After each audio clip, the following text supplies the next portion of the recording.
Let's start with the front end. We have browser apps. That is probably the most common thing people build today. Spa apps, single page apps, web apps, whatever you want to call them. Apps that would in the past have been a Windows app are now a browser app. Maybe your CRM package, those types of things. What are we using for that? Well, there's several different technologies out there that all work about equally as well. Whether you're using Angular, Vue.js, React, there's several smaller ones, smaller frameworks out there. I would say they all work about equally as well. They have characteristics I don't like. I am not a big fan of bringing in literally 50,000 files from package managers to do a Hello World app, but that's the world we live in. Okay, I try to eliminate dependencies as much as I can because I figure, in my experience, that's what the biggest nightmares are. That's where in the last 5% of the project we are almost done, and I just need to push this one more thing out, and then you spend a day trying to untangle package problems, right? But that's the world we live in. We have those types of technologies, and I would say they all work about equally as well. We do a lot of Vue.js projects. That seems to be our go-to framework of choice. That seems to work the best for an average project. We also use a lot of React, a lot of Angular. So we have all those camps in our company. And it's just slightly different characteristics that different people like for different things. Also, Blazor seems to have been going very well. To me, Blazor is a framework that's very well architected. I like the structure of it. I like that it eliminates some of those wild and crazy package references. I find we're doing less in terms of untangling build problems and all that and focusing more on development. I like that. Now, Blazor you can use in different ways, whether that's WebAssembly in the browser, whether that's server-side, that seems to be split. But all those things seem to be going well. Blazor developers are in demand, right? It's just something that seems to be going pretty well.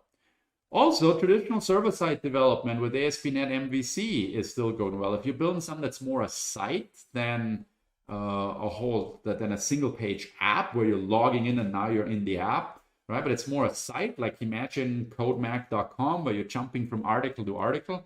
I'm building that with ASP.NET MVC. It's a .NET 5, .NET 6 world now, of course, but those techniques are still very applicable to that, right? So all those things fundamentally work well. I wish I had some things to point out. It would be like, oh, well, React doesn't work well at all, right? No, they all work about equally as well. I always feel web development should be so much better than it is. People that know me know that I've been vocal about that. I feel we're not in a world that's as great as it could be for web development, but it is what it is. And most of these things seem to have very similar characteristics.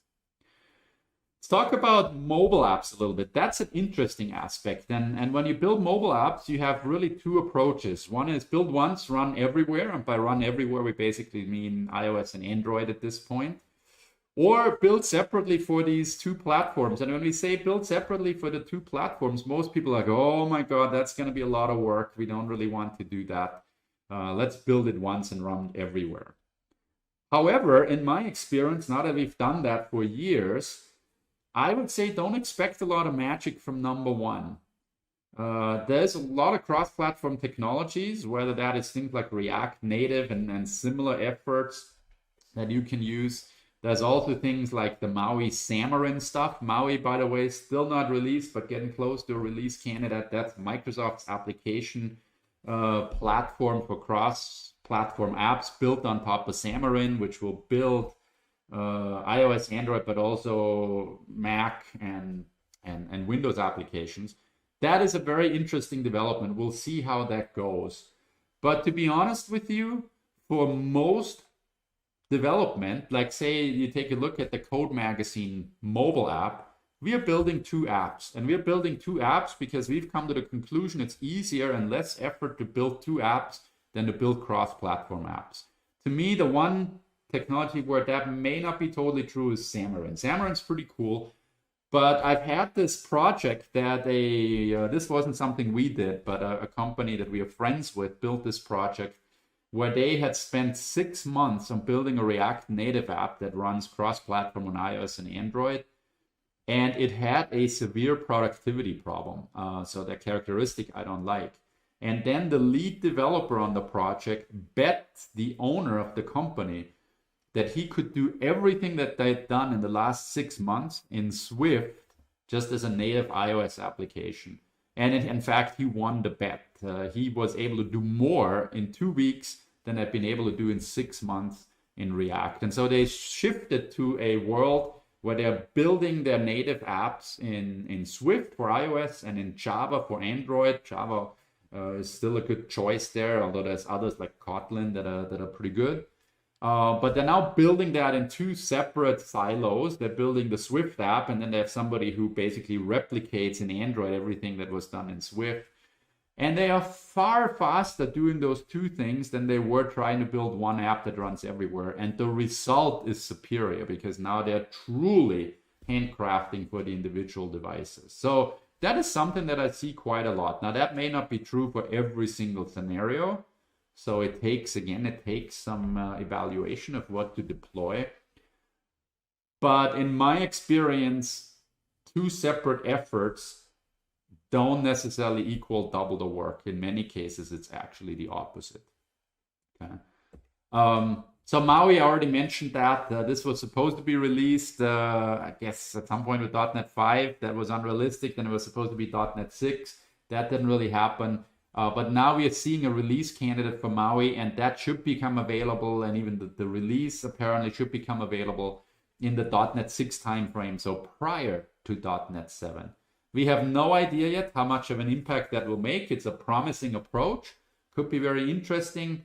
We'll have to see how much the community takes to it, but it's a cool thing, this Microsoft cross-platform rich client thing that grew out of Xamarin. I'm sure we'll do Stata.nets about that in the future, and Code Presents and many articles in Code Magazine. So that's still coming. Now here's another thing. Front-end development on the desktop. It's something that people always talk about very little. It's certainly not the cool thing that you hear about in a keynote presentation or anything like that. Nevertheless, in the wild, we see a ton of people doing desktop development, whether that is WPF, whether that is WinForms, whether that is any of the WinRT style development. Well, maybe not so much there, but there certainly is an impact that WinUI makes. And now with Project Reunion, or the Windows App SDK as it's officially called, all those Microsoft desktop technologies are being brought back together. And whether you have a WPF or a WinForms or any other project, you can use all those technologies within your app. Even if you had, let's say, a .NET 4 WinForms app that was brought forward for a long time, you can now move that to .NET 6 relatively easily, and you can then bring in WPF components, you can bring in WinUI components, fluid animations, all kinds of stuff. It works surprisingly well. And this is something that we see a lot of interest in. In fact, the second most attended Stata.net event we've ever done was on desktop development. Number 1, by the way, was Blazor. But this is really, really productive.